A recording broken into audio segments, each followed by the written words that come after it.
Your husband's a construction worker, making 1,000 a month? At my child's kindergarten sports day, I was insulted about my husband. Moreover, she even found fault with the first place prize my son had won. I retorted in anger. My husband and son are nothing like the low-life person you are. What? How dare you talk back, being a dropout? As she and I glared at each other, my husband appeared in his expensive suit and said, 1K is the hourly wage, actually. Suddenly, she was astonished at the identity of my husband, and she ended up completely embarrassed. My name is Lila. While being a mother of one and a homemaker, I'm also active online as an essay-style cartoonist. Balancing parenting and work is tough, but it makes my daily life fulfilling. All thanks to my adorable child and loving husband. I couldn't have imagined having such a happy family in the past. Because I was a school refuser during high school. I only attended for the first year or so. Thinking back, I've always had trouble talking to people. So I couldn't fit in with my classmates, and I became an outcast. I started getting teased by my classmates. Before I knew it, I was receiving terrible harassment from the girls' group. They splashed water on me in the restroom, and they spread strange rumors about me. I began to hate going to school, and I spent my teenage years at home. I think I had given up on life back then, but my parents never abandoned me. Thanks to the support of my kind father and mother, I managed to get back on my feet. I may have dropped out of high school, but life isn't all about educational background. I believed in that lesson, and continued to work hard to find a profession. I studied illustration, and started building my work experience through crowdsourcing. After working hard, I managed to grow enough to make a living in this industry. And I also married a good person who acknowledged me. My husband Guire is a roofer who works for a construction company. He leads a busy life filled with sweat and effort every day. On the other hand, our son Martin is 3 years old, a bright and lively little rascal. Though my husband and I were always busy working together, we raised our child with love. Perhaps because of that, our son is growing up to be a good kid without any problems. Recently, we successfully enrolled him in kindergarten. I was a bit worried, but it seems he's having fun at kindergarten. He even made friends right away. Mom, I'm leaving! Take care on your way! Bye! Today, I'm again seeing off the kindergarten bus with my son on it. When I returned home, I noticed something. Looking at it, the lunchbox was left on top of the shoebox. And it turns out it's my husband's lunchbox. It seems he forgot to take it to work. So I decided to take the lunch to the nearby construction site where my husband would be. When I arrived at the construction site, my husband was working hard, dripping with sweat. Don't neglect safety checks. Make sure to stay hydrated. My husband encouraged his workmates. Then he noticed me and came running over. Here, you forgot this. You brought it all this way? Thank you, Lila. Be careful. You know I'm busy too. Sorry. Just slipped my mind. With that, Guire laughed like a child. Just then, a worker's voice called for my husband from the construction site. I'm going then. Lila, watch out for cars. No sooner had he spoken than my husband briskly returned to the construction site. I couldn't help but smile at his spirited demeanor. That's when it happened one day. I was on my way to the kindergarten where my son attends. Today, a parents' meeting was scheduled there. Upon arriving, I headed for the classroom. That was my destination. Suddenly, a voice called out to me from behind. Oh, could it be? Lila? I turned around, and there stood a woman dressed in expensive clothing. Oh, you are... Her name was Emmeline, a high school classmate of mine. Apparently, she too has a child attending this kindergarten. It's been forever, hasn't it? Since high school? Just as she said, it was the first time in over a decade I'd seen her. But I couldn't find joy in this reunion. Why? Because she was the main reason I had refused to go to school back then. You still look as gloomy as ever. Well, our kids are in the same class, so let's get along. With that, she went into the classroom. I was left standing there, rooted to the spot. This is the worst. Emmeline seemed to think nothing of what happened back then.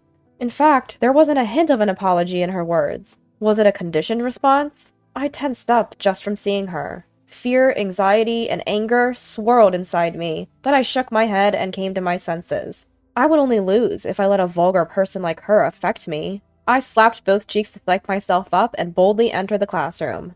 Now, to conclude, I would like each of you to introduce yourself. Please, starting from over there.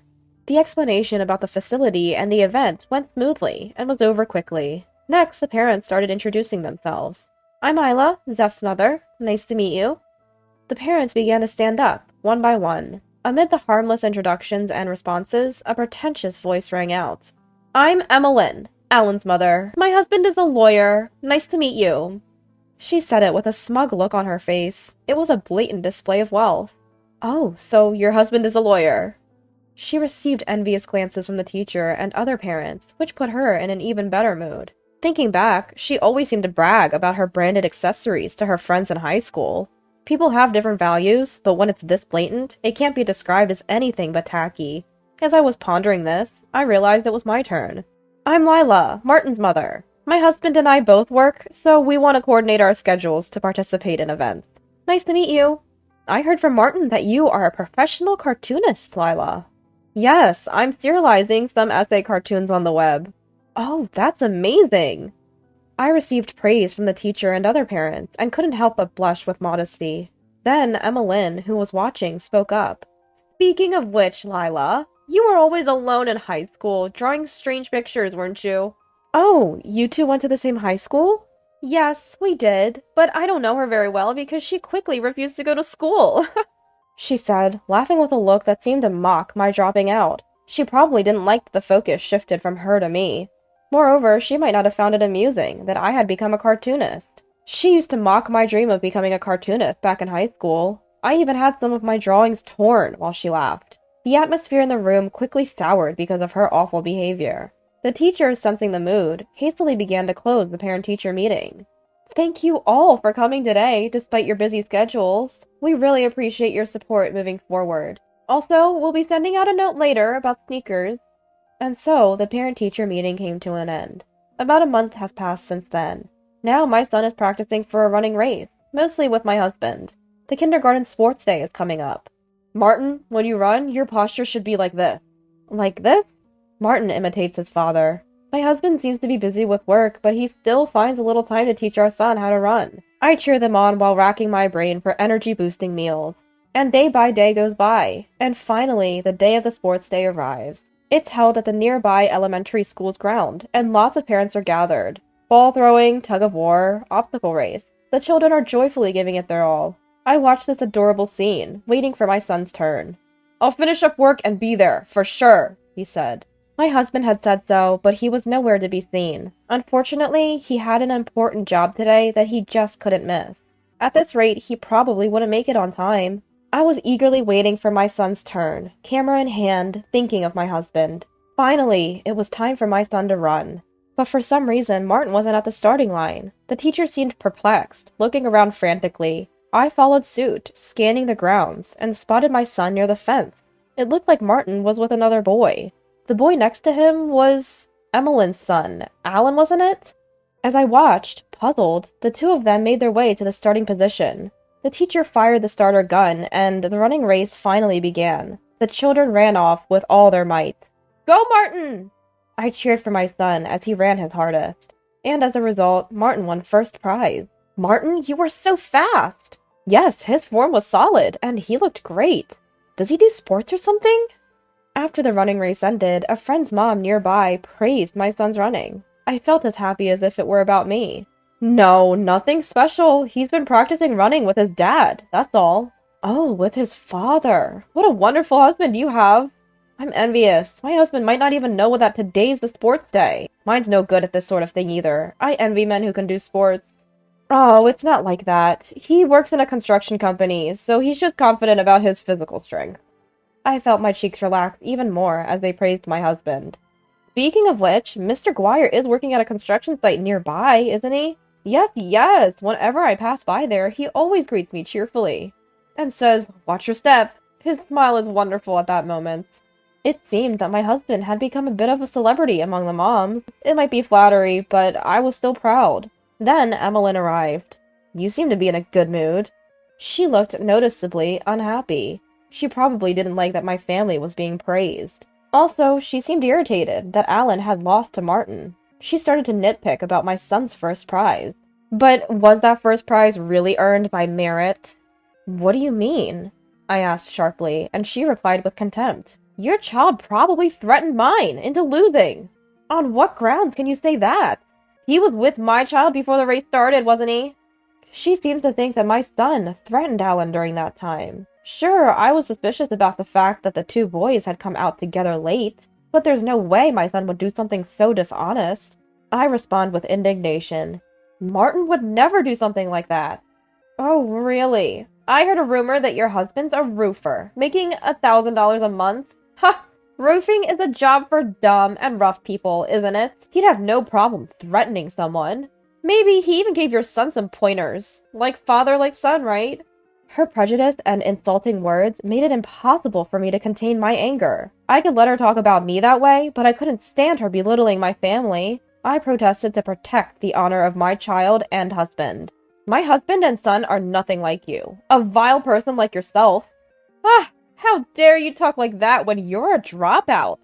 The surrounding parents start to murmur as the heated exchange and glaring continue. In the midst of this, my shoulder is tapped from behind. I turn to see my husband, dressed in a suit, standing there. He says, catching his breath, "Did Martin's running race end already?" "The running race ended a little while ago." "Oh, that's too bad. I hurried, but didn't make it in time." As he speaks, he scratches his head thoughtfully. On the other hand, Emmeline appears to be confused at the sight of Guire in a high-end suit.